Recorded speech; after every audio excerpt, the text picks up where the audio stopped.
आपका चुनाव प्रचार चल रहा है? चुनाव प्रचार तो बढ़िया चल रहा है, चूँकि हम लोग बहुत पहले से चुनाव प्रचार में लगे हुए हैं। तकरीबन 8-9 महीना हो गया। तो हम लोगों ने टोटल एक दरवाज़ा कर लिया था और एक गांव, एक मोहल्ले में 2-2 मरतबा हो चुके हैं। जो नए क्षेत्र आए हैं वहाँ भी पूरा हम लोगों ने, कोई घर शायद बचा नहीं जानना गया हूँ। तो बहुत पहले से चलने का ये लाभ तो मिला है हमको। ये आपकी क्या ज़रूरत रही कि आप एक नेता थे समाजवादी पार्टी के, कई बार आप चेयरमैन रहे, फिर आपने बसपा का दामन थाम लिया, अचानक एक दिन पहले नामांकन की क्या कुछ मजबूरियाँ रहीं? देखिए, मजबूरी का मतलब ये होगा, घटनाक्रम तो आप पूरा जानते हैं। मुझे टिकट दिया गया पहले, और फिर उसके बाद 3-4 दिन बाद टिकट काट दिया गया। टिकट काट के किसी और को दे दिया गया। तो टिकट का मिलना और कटना ये साधारण प्रक्रिया है, इससे मुझको कोई परेशानी नहीं है, इससे मुझे कोई दिक्कत नहीं है। ये तो एक साधारण प्रक्रिया है और इसमें कोई दिक्कत भी नहीं थी। हुआ क्या कि मेरा टिकट अगर काटा गया तो किसी ज़िम्मेदार आदमी को देना चाहिए ना टिकट, और ज़िम्मेदार आदमी को देते तो शायद मैं भी उनके साथ खड़ा होता। लेकिन बार बार मुझसे ये कहा गया कि आप चुनाव जीत नहीं पाओगे, आप चुनाव जीत नहीं पाओगे। तो ये एक तरह से मुझे इंसल्ट किया गया, और मेरे स्वाभिमान से बढ़ के तो जाहिर सी बात है कोई चीज़ नहीं है। और मेरे लोग जो थे टिकट कटने के बाद एकदम बसित हो गए। जितने मेरे मानने वाले, चाहने वाले, चाहे मेरे पास तो जो कुछ लोग हैं सब समाजवादी पार्टी के हैं, मगर सब लोगों की राय हो कि नहीं, अब इसमें पार्टी ज्वाइन करना चाहिए।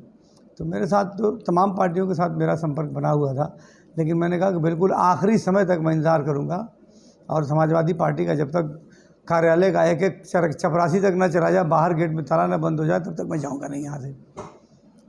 खैर 8 बजे तक निर्णय हुआ, फिर मैं उसके बाद गया, बहन जी से मिला। देखिए, पहले 43 स्क्वायर किलोमीटर में नगर पालिका का क्षेत्रफल था, और अब 87 स्क्वायर किलोमीटर लगभग क्षेत्रफल नया बढ़ गया, यानी दुगुना बढ़ गया है। अब जितनी बड़ी नगर पालिका थी 100 कुछ स्क्वायर किलोमीटर, 120 के आसपास स्क्वायर किलोमीटर क्षेत्रफल बढ़ गया है। तो ये बहुत बड़ा इलाका बढ़ गया, यानी कई ज़िलों से टच कर गया। उधर गाज़ीपुर से टच कर गया, इधर बलिया के करीब पहुंच गया, इधर आजमगढ़ के करीब पहुंच गया, और इधर भी कोपागंज टाउन एरिया के करीब पहुंच गया। 3 विधानसभाओं के मतदाता इसमें शामिल हुए हैं। घोसी विधानसभा के भी कुछ मतदाता हैं, और इधर मोहम्मदाबाद विधानसभा के भी कुछ मतदाता हैं।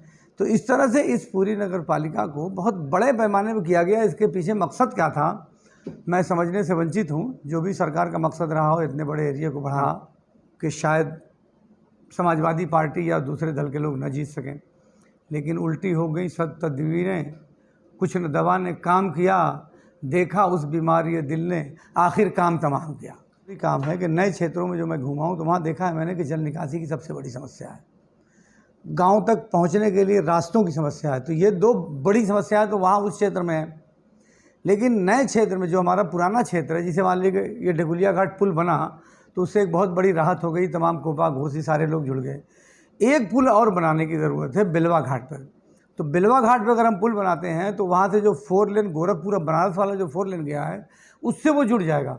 तो एक ये शहर के इधर हज़ारों एकड़ ज़मीनें हैं नदी उस पार, जो बहुत डेवलप हो सकती हैं, और उनकी कीमत भी बहुत बढ़ सकती है, और वहाँ काफ़ी विकास हो सकता है। तो मेरे दिमाग में एक बड़े काम में एक ये काम भी है। इसके अलावा तमाम योजनाएं जो हमारी, इस बार मैंने सोचा है कि एक ऐसा कंप्यूटर इंस्टीट्यूट बनाया जाए जिसमें कम रेट में बहुत हाई क्लास की एजुकेशन दी जाए, और सॉफ्टवेयर का किस तरह से कमाल है, और सॉफ्टवेयर में बनाने का जो हुनर होता है वो यहाँ सॉफ्टवेयर बनाने के लिए कोई दे नहीं पा रहा है।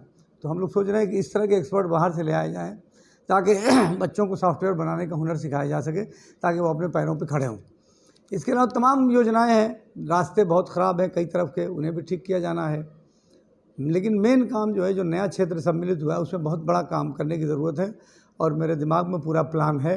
यहीं के नगर विकास मंत्री जी हैं, तो मुझे बड़ी आशा है कि हम लोग उनके साथ मिलकर काम करेंगे, क्योंकि चेयरमैन तो जो भी जीतेगा वो उन्हीं का रहेगा। चाहे कोई भी जीते, मैं भी जीतूँगा तो उन्हीं के नेतृत्व में काम करूँगा। ये तो हमारे लिए बहुत खुशनसीबी की बात है कि तो हम लोग नगर पिता कहे जाते हैं, और चेयरमैनों के नगर पिता नगर विकास मंत्री होते हैं।